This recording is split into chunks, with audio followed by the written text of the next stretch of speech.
programang ito ay rated SPG. Striktong patnubay at gabay ng magulang ang kailangan. Maaaring may masiselang tema, lengguwahe, karahasan, sexual, horror o droga na hindi angkop sa mga... Talaga nga namang walang sikreto ang hindi mabubunyag dahil alam na nga ni Princess ang katotohanan tungkol sa pagkatao niya dahil narinig nga niya ang pinag-usapan nga nito ni Dado at ni Divina na hindi nga tunay na ina ni Princess itong ang si Divina at si Charlene nga ang tunay na ina ni Princess. Subalit tinakot nga ni Divina itong ang si Dado na kapag nga nalaman na nga ni Charlene ang katotohanan ay baka hindi niya na nga makita muli ang kanyang anak.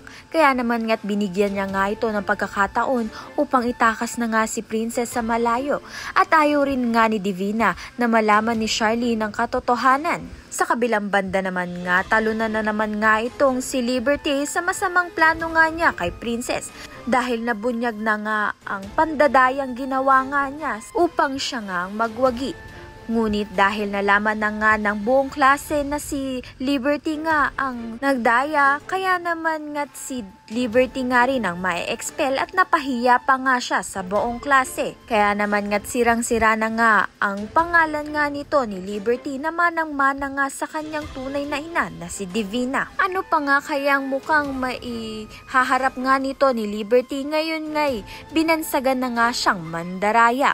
Kaya naman nga tayan na tiba pa ang dapat nating pakaabangan. Maraming salamat sa iyong panonood.